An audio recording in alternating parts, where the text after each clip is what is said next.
Well, I don't know about you, but sure been a lot of news. And that news is indicating that it's a good idea to have your preps. Have the preps you need, but make sure you do. It's time to inventory your preps. Now, one of the things I use as kind of to categorize my preps is the Prepper Matrix, which was done by PrepperLink. So as you can see, it's got all the main categories, food, water, medical, sanitation, hygiene, financial, protection, energy, communication. So you're just looking at the hub, the very middle of it. But all those paths go out for each of those categories. And it's really great for putting in so many subcategories and even subcategories of categories. It really helps you think about your preps in a visual sense. Now, the first thing I usually start with is food, because it's important to my family, and I bet it's really important to your family too.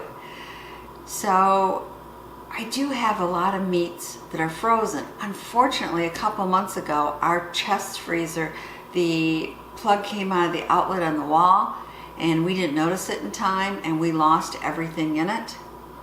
So I made a great offering to the wildlife at the edge of our property. What a waste.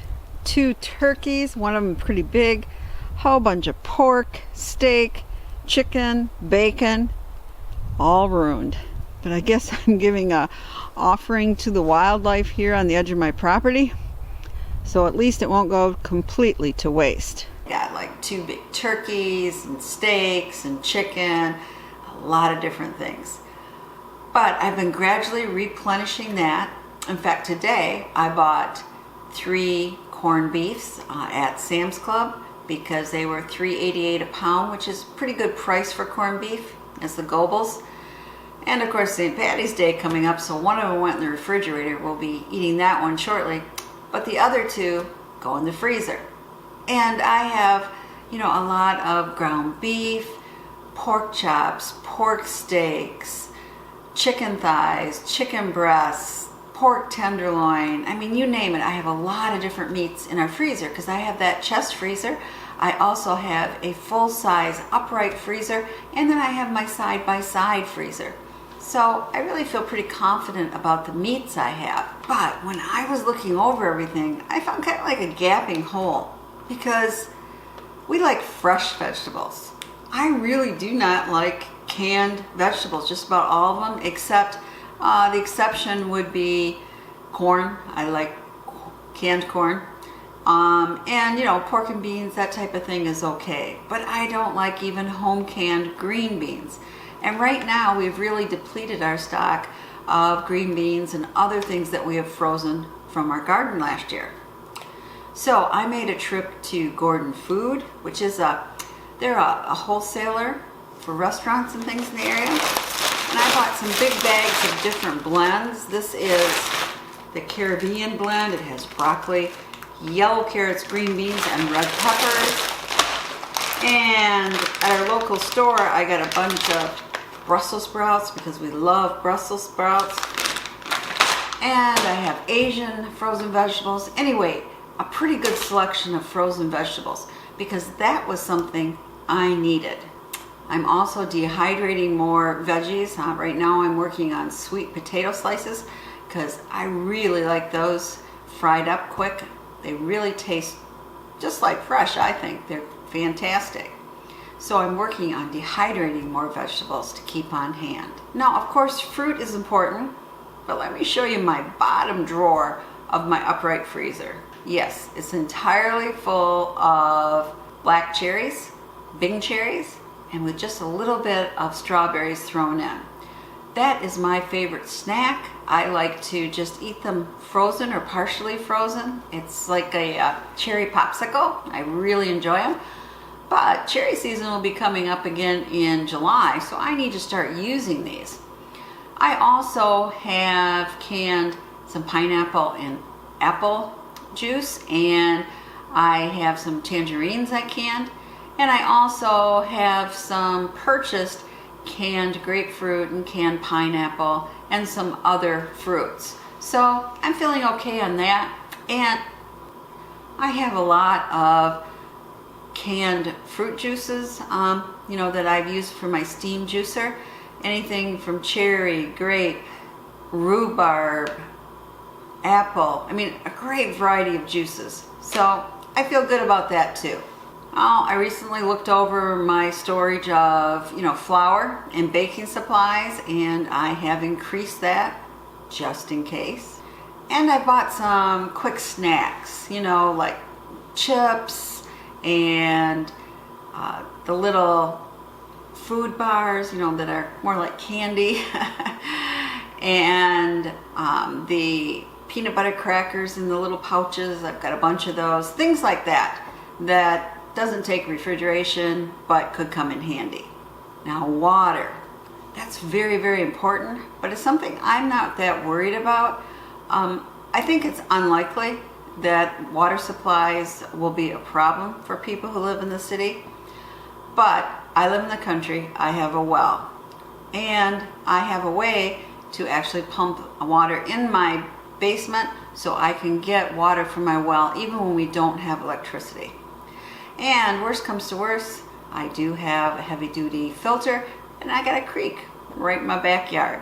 So I'm not worried about water, but you may be, and if so, make sure you have enough in your stocks. So for medical, I did add some things that I've never even used in my life, such as this is Sam's Club ripoff of Mucinex, for mucus. And this is 12-hour cough medicine. And I have a lot of painkillers and things of that nature, just in case one of the family member would come down with the virus or the flu. These are good things to have on hand. I also bought some black elderberry syrup extract. It has been proven that this can lessen flu symptoms, so I'm not sure if it would work with our new virus, but maybe. Either way, it's supposed to be good for your immune system. Now, I have made this from scratch before, but unfortunately I didn't get the elderberries in time last year, so I'm purchasing it instead. Oh yeah, I forgot to mention, and I've got quite a few cough drops. Again, comes in handy just for cold season. Now, something that can be important for flu season or virus season, infrared thermometer. You just hold it up and it automatically gives you a temperature. It's pretty accurate, and you don't have to touch anything or put anything in somebody's mouth or other orifice. And I have this. This is a pulse oximeter. Am I saying that right? It's just stuck right here, and it will take your oxygen reading. If you have a reading under 90%, it means the person is hypoxemia and they aren't getting enough oxygen, which is a sign of pneumonia. I'm not going to take it out, but I also have a stethoscope, and I do know how to use it. Put it up somebody's chest, and if I hear that crackling noise, which if you ever heard it, you'll remember it, indicates somebody probably has pneumonia. So these are things at home you can do to see if a problem is developing. And maybe not for yourself, but maybe for an elderly relative or neighbor. Now, one thing I've also stocked up on is vitamin D3. This really helps your immune system. I've been on it for maybe about 10 years. I used to be really almost not on the chart for vitamin D. And I don't know if it's because I don't drink milk. But anyway, I used to get a lot of colds. Well, since I started taking this every day, I haven't had a cold in probably 2 years. I shouldn't have said that, because now I'm going to be stricken with the bad one. But it really does help your immune system. I think it's much better for your immune system than vitamin C, which there's some studies that says it might help, but vitamin D definitely helps. Now, I've also stockpiled at least 90 days of my thyroid medicine, and you should be doing that too if you are on any prescription medicine. And ask your doctor if you're having a problem. An insurance company says no. Ask your doctor if he can help you with that. One other thing I have is a large stockpile of Kleenex. Again, really good for cold and flu season. Well, I went to Sam's Club today and there were people in line with the big carts full of toilet paper and paper towels. Now, maybe that was for their business, but I'm thinking it's for home use, and I'm thinking people are finally saying, hey, maybe it's time to prep. And if so, that's a good thing. But I don't really worry about that because I have a good enough stockpile of both of those. But I did notice that they were completely out of the disinfectant wipes. There was Lysol spray and there was bleach, however. I've already made sure that I have at least a 6-month supply of clothes washing detergent and dish detergent. So really, for the sanitation, I got the bleach, I got the wipes, I'm fine. Then on that category is financial, and that's kind of a ouch right now, because my husband went earlier on Social Security, and so he's not working, and because he's not working, I can't get our insurance through him, so it's almost $1,200 a month for our health insurance right now. And with all of this happening, it could also affect the business I own, and I'll go into that in a minute. But do I have a lot of cash on hand? I don't. And when I look at the stock markets, our 401ks are kind of going, woo, like that. So finances could become a problem. The protection category, that's kind of a personal question. I feel pretty confident in that. Energy, I think we're going to get natural gas. I don't think that's going to be a problem. That's how I cook on the cooktop. But we also have propane, and we have little cookers that take butane, and we also have rocket stoves that just take sticks. So I think we're fine on that, and we're getting past the really cold season. So if the furnace stopped working, it wouldn't be that bad. So I think we're okay for energy. Now, communication, I'm interpreting this a little differently, but it's like, who can we believe? Can we believe who? Can we believe the CDC? Can we believe our own government? Can we believe various YouTubers? I'm not sure. But communication is a problem because I don't think we're being told what things are really happening as they happen. As soon as they say a death, I would love to hear sex of the person and did they have any contributing factors and their age.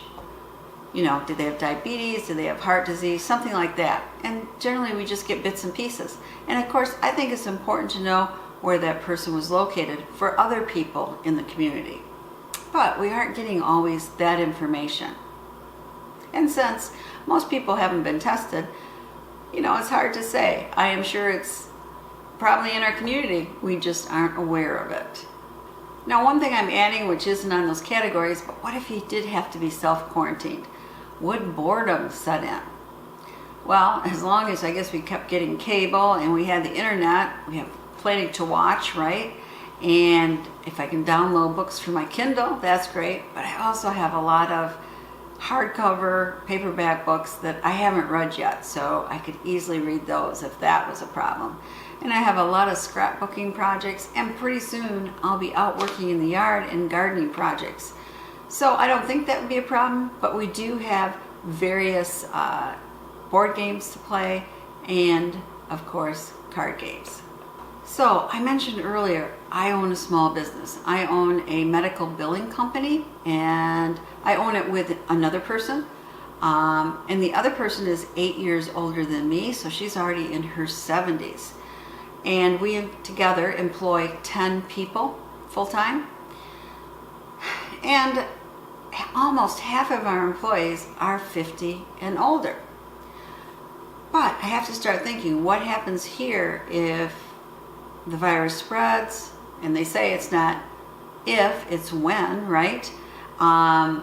What happens to my younger employees who have school-age children if they can't go to school anymore? Will they have childcare? Will they parents be able to come to work? What happens if one of my key employees gets sick for an extended period, or God forbid, dies from the virus? What happens if one of my clients, one of my doctors gets sick and dies? The way we make our money is it's a net percentage of money collected. So if the doctor isn't seeing patients, there isn't money being generated and we don't get paid. Now, there's also the problem that most of our clients are surgeons. They're either like neurosurgeons, orthopedic surgeons, general surgeons, ocular plastics, anyway, a variety of different surgical specialists. Well, what happens if the hospital becomes really full with flu and virus patients? They could stop saying no more elective surgery. And most of what these surgeons do is elective. So that means they would not be doing the surgeries. So we would have nothing to bill. And then we also, both the client and us, would not have money coming in. So financially, that's not good. And then there's even the bigger problem. What would happen if I would die or my partner would die? We kind of have things in place, but we really don't have it fine-tuned for the business. So if you own a business, there's a lot of things to think about. And maybe none of this will happen, but you gotta be prepared, right? Well, I'd love to know what you're doing. Are you checking your preps? Are you adding any preps? Do you feel confident with what you have? Or are you just completely not worried? This is Potpourri saying, please subscribe, share the knowledge, thumbs up if you like this video, and please stay healthy and stay safe.